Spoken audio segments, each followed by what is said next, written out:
AITA for refusing to let my child share a room with their step-sibling? I, 36F, am a mom to a wonderful 10-year-old boy, Ethan. He's my world, and it's been just the two of us for the past 5 years since I divorced his father. Ethan is a sweet, sensitive kid. He loves reading, building elaborate Lego sets, and is starting to get really into drawing. He's always been a little shy, but when he feels safe, his personality shines. My partner Dan, 38M, and I have been together for about 2 years now.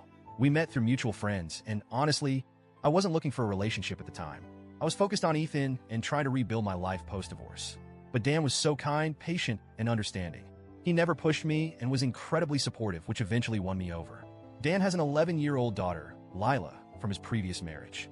Lila is with us every other week, and she's a great kid, outgoing, funny, and very sweet.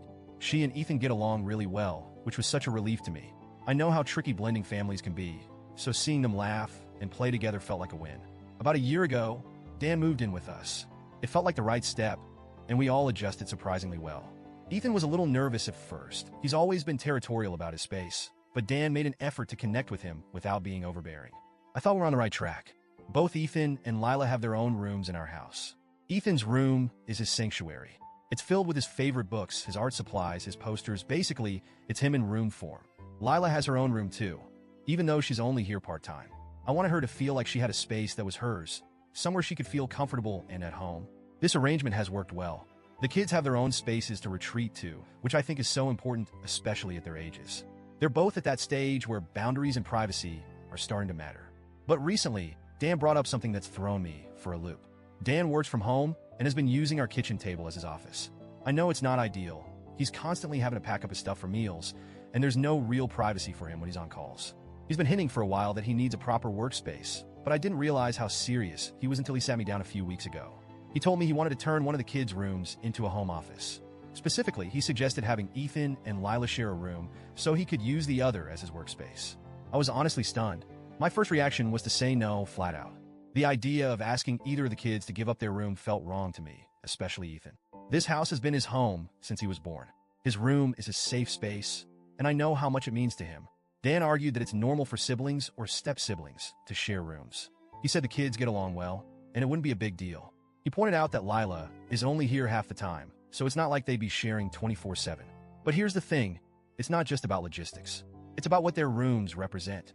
For Ethan, his room is his refuge. It's where he goes when he's overwhelmed or just needs to be alone.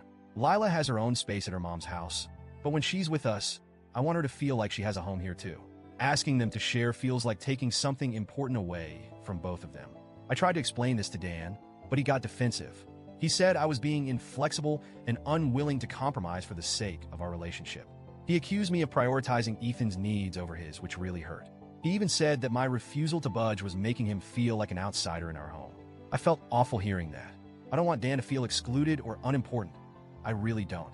But I also feel like it's my responsibility as a mom to protect Ethan's comfort and boundaries. To try and meet him halfway, I suggested some alternatives. I proposed setting up a small workspace in our bedroom. Our room is big enough to accommodate a desk, and while it's not ideal, I thought it was a fair compromise. I also suggested rearranging the living room to carve out a more private area for him. But Dan dismissed both ideas, saying they wouldn't work. He argued that the bedroom should be a shared space for us, not a work area, and that the living room would be too noisy and distracting. The conversation escalated, and now it's turned into a full-blown issue. Dan keeps bringing up how he's the one making all the sacrifices in our relationship. He said he moved into my house, not our house, and that he's been bending over backward to fit into a space that doesn't really feel like his. I get where he's coming from. I really do. I understand that working at the kitchen table is frustrating and that he wants to feel like he has a stake in this home. But I don't think the solution is to uproot the kids. Ethan hasn't said anything directly, but I can tell he's been listening to our conversations. He's been spending more time in his room lately, almost like he's afraid it might be taken away. That absolutely breaks my heart. The idea of him losing his safe space makes me feel like I'm failing him as a mom. Lila hasn't weighed in either, but I wonder how she'd feel about sharing a room. She's a little older than Ethan and has started wanting more privacy. I don't think she'd be thrilled about having to share a space, even if it's just part-time. Dan, on the other hand, is clearly still upset. He's been distant lately, not outright angry, but cold. He's made a few passive-aggressive comments about how I'm unwilling to make sacrifices for our family, and how this is proof that I'll always put Ethan first. And you know what? Maybe I am putting Ethan first. He's my son. I'm his mom. Of course, I'm going to prioritize his needs, especially when it comes to something as fundamental as his sense of security in his own home. But at the same time, I don't want Dan to feel like he's second place. I love him, and I want our relationship to work. I want us to be a happy, blended family. I'm stuck. I don't know how to navigate this without hurting someone. If I stand my ground, Dan might continue feeling like he's not truly part of this household. If I cave, Ethan and possibly Lila could end up feeling displaced and resentful. So, Reddit. AITA for refusing to let my child share a room with their step-sibling to make space for a home office?